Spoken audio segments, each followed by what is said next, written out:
What is going on, everyone, and welcome to r/ProRevenge. Now, today's video is just one story, but this one story is absolutely mental. I know I say it a lot, guys. I do. But trust me on this one. It doesn't get much weirder than this. This is one of the best pieces of revenge I've seen in a long time. Let's go. I recorded a co-worker loving himself at work for eating my chocolates. Years ago, I worked in a government institution where I live. It wasn't a good job. It was basically volunteer paid work that was an excuse to not give employees any security a real job would offer, but I accepted it because I needed the money and I had just finished college. I used to work in the communication department with 4 other co-workers. One of them was my boyfriend. We're still together to this day. And the youngest one, Mario, was a guy who was still in high school and got his girlfriend pregnant. His mum worked in other government institutions and she got him that job. That's one of the reasons the boss couldn't fire him. We had to make designs, take pictures, do video, post on social media, check on the press when they wanted an interview with one of our bosses, and many other things. Mario was supposed to know something about photography and design because he told us that's what he was studying at school, but we knew later that he didn't attend school often, so he was very bad at almost everything, and we tried to show him how to do his work, but he was really stubborn and lazy. He never learned completely how to do the very basic work. He always had problems with everyone. Not with us at the beginning because he acted polite, but that changed later. He was disrespectful when taking pictures, he was late almost every day, and he used to post on social media about the government and fight with other people who didn't agree with him. Sarah, one of my other co-workers, the best photographer in the company, and John, my boyfriend, a designer, would talk to him about how working in a government institution, you can't do that. It's simply not okay. However, he never changed and told his mum we were against him. Mario went to work around 2 to 4 hours a day. Usually, John and Sarah would be the only ones to see him because they worked more hours than the rest of us, but he would stay in the office around 1 or 2 hours alone, or they would send him to take pictures for the same time. One day, he had to take pictures of some event practice. Everyone else was off the clock. It wasn't a big event, and he had been working there around a year by that time, so we thought that he could go by himself. The accountant had to go there and decided to take him with her and one co-worker of hers in her car. He was late again, and that's why he couldn't go in one of the work cars. The accountant left her purse open in that space that's in the middle of the driver and the co-driver's seats. When they went back to the office, she noticed her wallet had disappeared. She instantly knew that it had to be Mario who was the one who took it. They began to search for him and our office and found nothing. Somebody found the wallet though under a vending machine.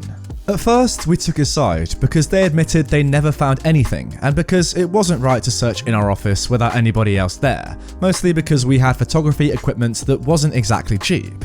However, when we knew how the wallet was found and when we talked to him, we knew it had to be Mario. More money and stuff disappeared when he was there, but nobody could prove he took them. The bosses didn't want to create a scandal, so they just let it happen. That is terrible.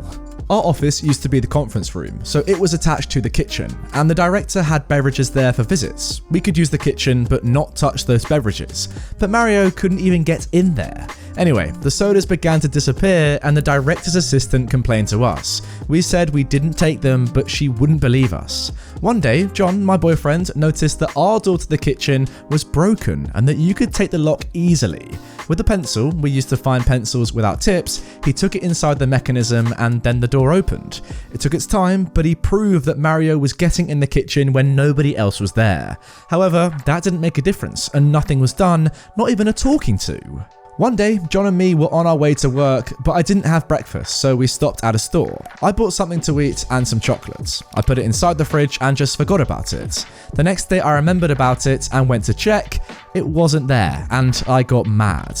John and I checked the trash can. It was clean and empty, and we just watched, and we found just little pieces of that chocolate. So we asked for a video camera that someone had offered us before. It could record for a long amount of hours.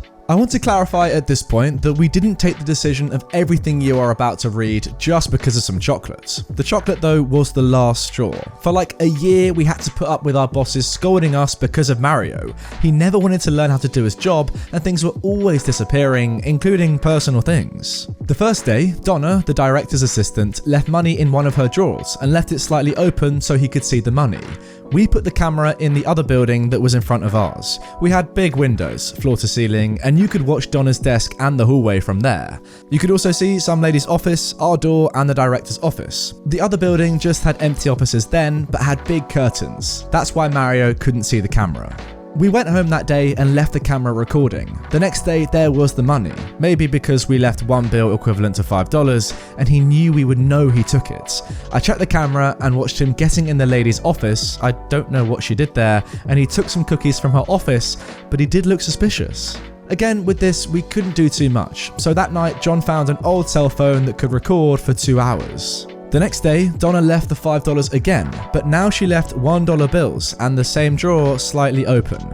We placed the camera in the other building and John disguised his old cell phone with a binder and some sticky tape. That day, he was alone for a little less than 2 hours and then left. John and me had a car, so we were in the mall close by there, just killing time, and then we went back for the cell phone. Oh my god. John watched a little bit of the video before the battery died, and he said he saw something weird but wasn't sure because the screen was very damaged and we were in the car. I was driving. When we got to John's house, we could finally watch everything that Mario had done inside our office. Not the other camera though, because the building was closed and we didn't have access to it until the next day. First, we saw him getting in the office, watching some YouTube, everything normal. Then he went out, and when he came back, we saw him putting something in his pockets, but it wasn't clear what.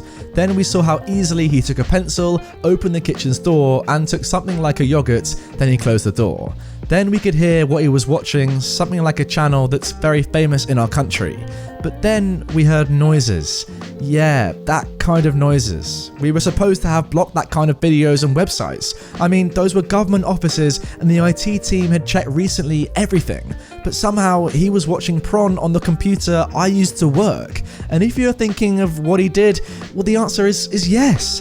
Thank God the cell phone didn't record his hands, but you could see his shoulder moving and him licking his finger. I know, very disgusting.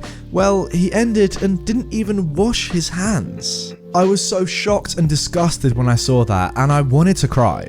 The next day, the first thing I did was to call the IT department to clean the computer. We didn't say why for obvious reasons. John took the camera and we could watch him when he went out of the office and check carefully if somebody was around. Mario then went to Donna's desk and took $1. He went inside the woman's office and took something, but we couldn't see what. Then he went into our office. We called Donna into our office and she was shocked. Then Sarah watched the video as soon as she got there. Then the director arrived and we asked him and Amy the accountant to go to our office. We showed them the video. The director was very young and trusted us a lot, so he didn't hold in his laughter when the self-love part began. Amy was a young and delicate woman, so she just turned around and covered her eyes while letting a small scream out. And there we go. We had finally got the proof needed to fire him. When he got to work that day, they didn't let him in. I don't know how the conversation went, but I know a few of the words exchanged. Amy said, "You stole again, and we told you last time, we told you it was your last chance." Mario raised his voice. "I didn't do anything. You're always blaming me." "We have proof." "You don't have anything. All of you hate me." "Don't make me show you." "Well, show me." Amy called our office. "John, could you bring the videos?" My boyfriend John said, "The first one, the video camera one, or the second, the cell phone one?" "The second one."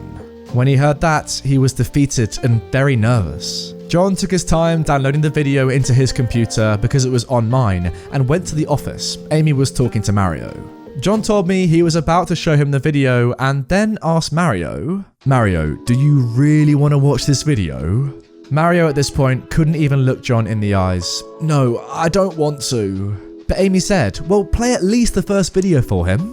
"I don't have that one. Let me go and get it." I admit that I just wanted to see Mario's face, so I went to that office to give them a USB, but he didn't really watch me.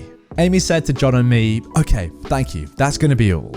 And we left the office. We know she says something like, after playing the video, "You always said it was us and even told your mum that we wanted to get you in trouble all the time. You even told really bad things about this place. You are fired and we don't ever want to hear about you complaining to anybody else in the center, or we're going to show these 2 videos to your mum." And he just left. Then we heard that he actually told lies to his mum, like, "They hated me and told lies to make them fire me." but no one ever told his mum, not that I know, of the actual video. Well, this story made me realise that someone could be recording me anywhere I go. I mean, even I did it to someone. And there you go, guys. That is the end of that one. Wow, that's certainly one of the more risque stories I've heard, but Jesus, Mario, come on, man. Not in the office. Anywhere else, mate, but just not there. I mean, on top of that, he's stealing stuff and just not working very hard. Like, he's coming into the office for 2 to 4 hours a day. How is he getting away with that? Is his boss... I mean, I guess his mum is, like, tapping up the boss, but come on. How is his boss allowing this to happen? And then doing that in the office? Oh, man. It's Mario, why, man? Why? I was kind of rooting for you, I can't lie, because you sound like a really nice guy. Not really, but anyway, Mario, not in the office, man. Please, not in the office. I've got to say though, OP, excellent revenge. I mean, it's not perhaps the most moral thing to film someone when they don't know they're being filmed, but in this situation, Mario is being an absolute idiot. He's being annoying. He's not being a good, colleague. He's not being a good person. And no one in the office likes him. So yeah, film him doing weird stuff. I mean, I don't think you wanted to go that weird. Maybe just him stealing would have been fine. But I guess if you want to get him fired, then that's the level you got to go to. Catch him doing him. Just stop right now.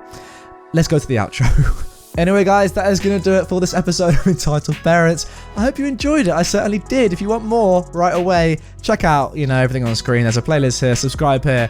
If you want more videos kind of like this one, where we go a little bit more, NSFW, then also check out, I don't know where it's going to be, where? Here? My Patreon, Redditor Uncensored, where I make uncensored videos just like this, but way worse. That's what I'm going to say. If you're interested, go and check it out. It's good stuff. Trust me. And yeah, I'll see you all tomorrow with a brand new upload.